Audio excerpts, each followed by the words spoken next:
Hi hello నమస్తే అండి. ఈరోజు ఎంతో టేస్టీగా ఉండే దొండకాయ కోడిగుడ్డు పులుసు అయితే చేస్తున్నానండి.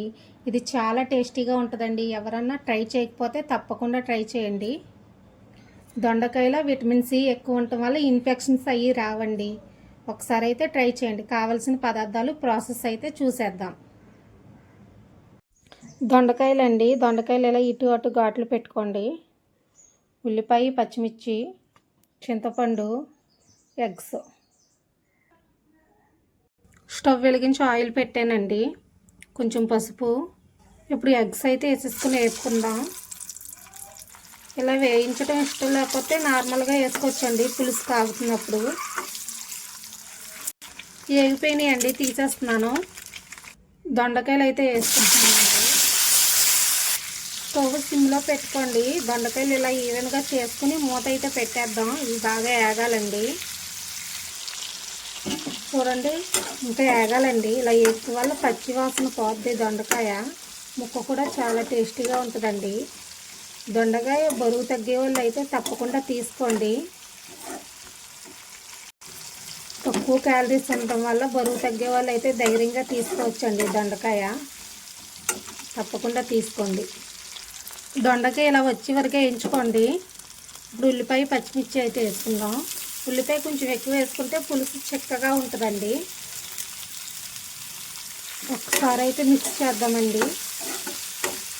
ఉల్లిపాయ కూడా వేగాలండి, పచ్చివాసన పోవాలి. కొంచెం కరివేపాకండి. మధ్య మధ్యలో కలుపుకోండి, లేదంటే అడుగు అంటుకుంటుంది. ఉల్లిపాయ అయితే వేగిపోయిందండి. ఉల్లిపాయ అయితే బాగా వేగిందండి. కారం, పచ్చిమిర్చి అయితే ఎక్కువ తీసుకున్నాం కదండి. కారం తగ్గట్టు వేసుకోండి. కారం కన్నా పచ్చిమిర్చి ఎక్కువ తీసుకోండి. కారం వల్ల గ్యాస్ట్రిక్ వచ్చే ప్రాబ్లం అయితే ఎక్కువ ఉందండి. పసుపు, ఉప్పు, కొంచెం బెల్లం అండి. బెల్లం లేకపోతే పంచదార వేసుకోండి. పులుసులో బెల్లం కానీ పంచదార కానీ వేసుకుంటే చాలా టేస్టీగా ఉంటుంది. ఆ పులుపు కూడా బ్యాలెన్స్ చేస్తుందండి. ఇది కొంచెం వేగాలి. కారం కూడా పచ్చివాసన పోయిందండి. పులుసు అయితే వేసేసుకుందాం. చింతపండు రసం,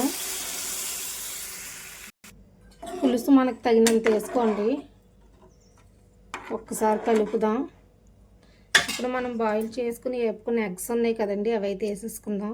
ఇవి ఇప్పుడే వేసుకుంటాం వల్ల ఉప్పు, కారం, పులుపు అన్నది బాగా పడద్ది. మూత పెట్టేస్తున్నానండి, మరగాలి. మరుగుతున్నప్పుడు మళ్ళీ కలుద్దాం.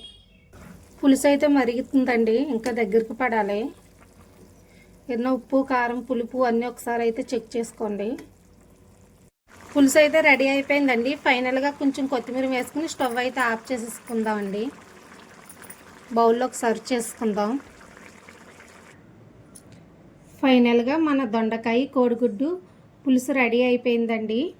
ఇది ఆరోగ్యానికి అయితే చాలా మంచిదండి. ఇందులో పీచు పదార్థం ఎక్కువ ఉండడం వల్ల జీర్ణశక్తి పెరిగి మనకు మలబద్ధకం అన్నది ఉండదండి. తప్పకుండా అయితే అందరూ ట్రై చేయండి. ఇలాగా ఈ పులుసు అయితే చల్లారాక వేడివేడి అన్నాల్లో వేసుకు తింటే చాలా బాగుంటుందండి. మా వీడియో నచ్చితే లైక్ చేయండి, షేర్ చేయండి, సబ్స్క్రైబ్ చేయండి. Bye bye.